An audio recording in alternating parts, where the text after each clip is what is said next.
weeks away from going on floor with the production. और I think कोई issue हो गया था फिर between India and Pakistan. I don't remember exactly what. लेकिन मुझे इतना याद है the day they were announcing that we are launching Danyal as the next Yash Raj boy, उस दिन कोई issue हुआ था. पूरी अटैक हुआ था. I think वही timeline वही है ना. जी. I think वही हुआ था. So सुबह उस दिन scheduled I think 12 बजे scheduled था कि हम press release दे देंगे और 2 हफ्तों में हम शूटिंग के. तो मुझे 2.5 महीने हो गए थे वहाँ रहते हुए और पूरा कैरेक्टर में आते हुए सब कुछ वेट लूज़ किया, पता नहीं क्या क्या किया. और बस फिर 12 बजे आई थिंक स्केड्यूल थी press release. This news happened and then उन्होंने कहा कि शाम को करेंगे. शाम को मुझे फ़ोन कॉल्स आना शुरू हो गई. I got calls from police station के जी were very concern about your whereabouts. आप कहाँ पे हैं, आपकी सेफ्टी का कंसर्न हो रहा है हमें. ये सुन के मैं डर गया ज़रा थोड़ा. तो घर वालों को कॉल की, उन्होंने भी कहा क्या तुम वापस आ जाओ. So let's wait for this to cool down and then see क्या होता है. तो मज़े की फ़न फैक्ट, मैं घर गया, मैं पैकिंग कर रहा था और मैं होटल के रूम में था और लाइट्स ऑफ एकदम.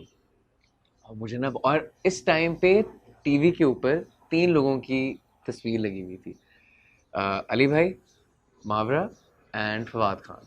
बिकॉज इन तीनों की Indian, Mawra had just done movie और समथिंग. सो इन तीनों की तस्वीर लगी हुई. तो लिखा हुआ था कि कोई थ्रेट था, पता नहीं, कि पाकिस्तानियों को 24 घंटे की इजाज़त है यहाँ से एग्जिट करने की, वरना हम अपने तरीके से निकालेंगे. तो मैं डर के जी रूम में क्या हूँ, पैकिंग हो रही है, सब कुछ है. तो रूम की लाइट्स ऑफ. तो मुझे बाहर आवाज़ें आना शुरू हो गई और there were multiple like people outside my room. So मैंने कहा ये क्या हो रहा है. तो आई कॉल्ड एट होम. मैंने कहा मेरे साथ कॉल पे ना कुछ हो रहा है. तो वो फिर दरवाज़ा खोला तो वो एक मूवी है इंडियन जिसका नाम है risk. It's based on this encounter specialist inspector. It's a true story. वो जिस इंसान पर मूवी बनी है वो खुद मुझे आए थे वहाँ से एस्कॉर्ट करने के. We have to get you to the airport. Security point of view, security पूरी उन्होंने मुझे दी. उन्होंने बहुत अच्छा ख्याल रखा, सब कुछ किया, एयरपोर्ट तक सी ऑफ मुझे किया. एंड इट वाज अनफॉर्चुनेट, लेकिन जो होता है अच्छे के लिए ही होता है.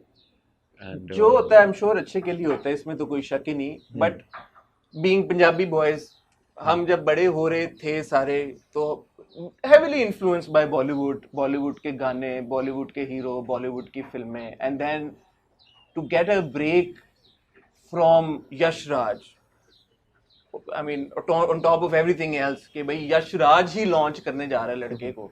What was that feeling? I am sure आपको भी एक वो था एस्पिरेशन हीरो बनने का, एक बड़ा डेब्यू होने जा रहा था.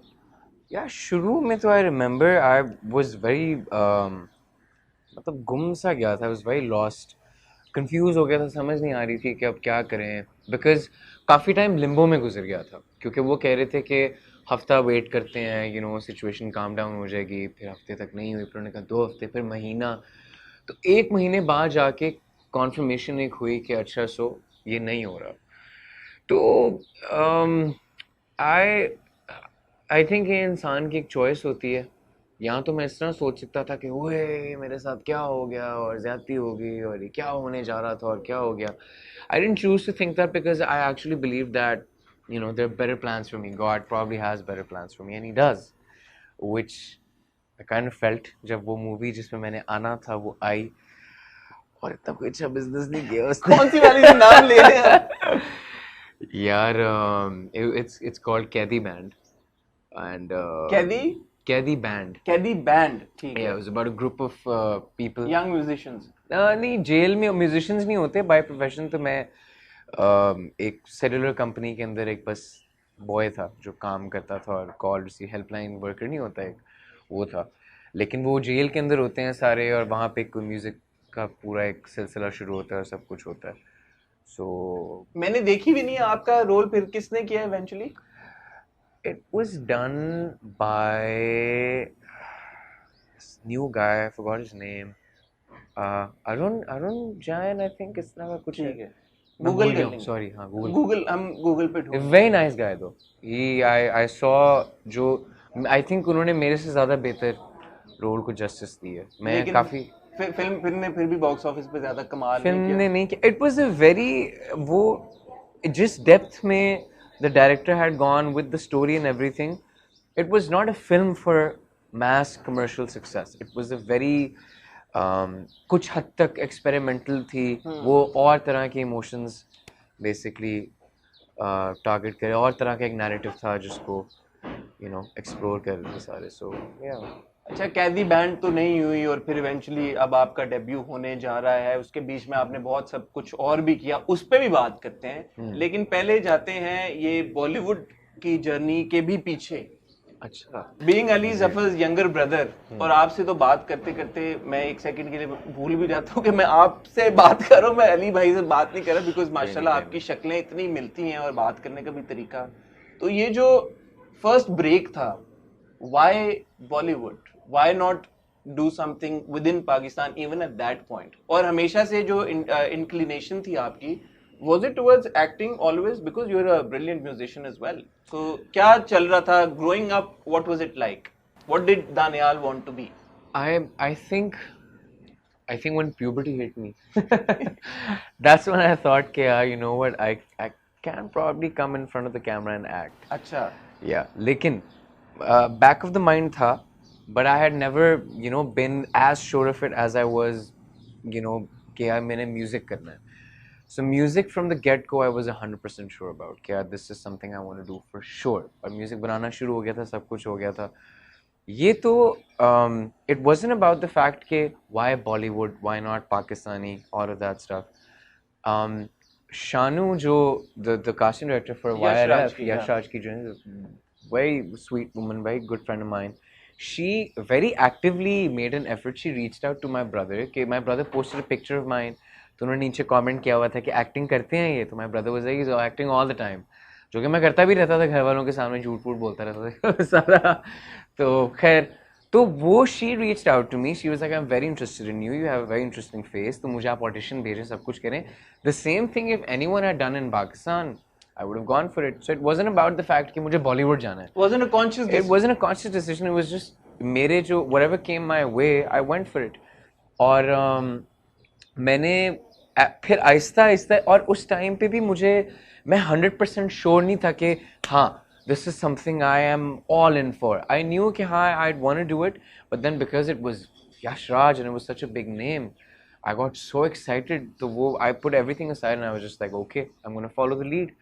आहिस्ता आहिस्ता जब वहाँ से वापस भी आ गया, तो क्योंकि एक एक्सपीरियंस मिल गया था कि हाथ में एक चीज़ दे दी किसी ने, so then I got conscious about the decisions I had to make. So I did get offered some Pakistani films as well, but I just wasn't sure about them.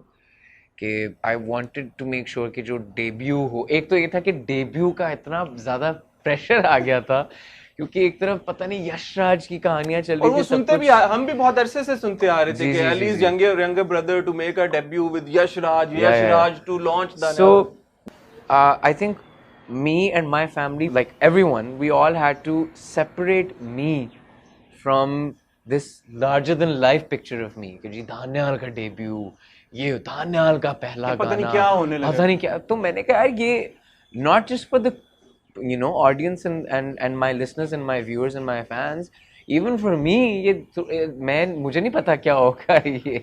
So I need to just take it easy. और अब वो frankly speaking, I personally feel वो ज़माना ख़त्म हो गया, because digitalization has changed everything so much, especially COVID वाली सारी situation ने जो आपके digital medium है उसको इतनी ज़्यादा power दे दी है कि अब मेरा नहीं ख्याल debut और big bang ये कोई चीज़ है जो मुझे फील हो रहा था इवन फॉर म्यूजिक कि मेरा पहला गाना क्या होगा, और पहले गाने से वो हम आई थिंक इसलिए पहले गाने पे इतना कॉन्सेंट्रेट करे थे बिकॉज माई ब्रदर, वो उनका छन्नो था पहला गाना, तो वो तो like boom, it was a massive hit.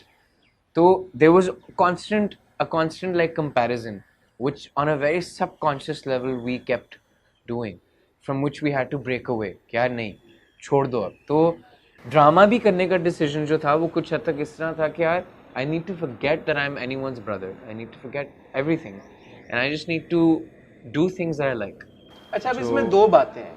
एक तो ये है कि because this overwhelming pressure because you're Ali Zafar's brother और जो आप ये सारी बात कर रहे हैं, दूसरी तरफ people would say कि यार there's a silver lining कि इसको तो चांस मिल गया, और वो भी चांस अगर हो जाता तो वो और बड़ी बात होती यार, कि जहाँ पे पाकिस्तान में लोगों को नहीं चांस मिलता, ये तो डायरेक्ट इंडिया, बॉलीवुड में भी यश राज, तो that's also like a big deal. How do you see that aspect कि यार के there's a lot of privilege there, right?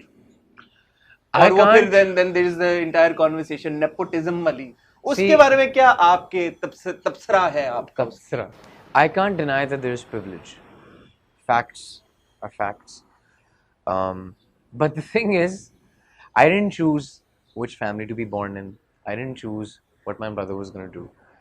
And being very young, when I saw what I did, him being a star and all of that stuff, obviously, आपको इतनी कम age में, I was probably 9 years old, I think, when Channu came and it was a hit and all that stuff. And I was a kid growing up. तो मेरे घर में एक larger than life एक बंदा आ गया था एकदम, you know, from being a nobody to everyone, you know, like swarming him wherever we would go, और इतनी attention सब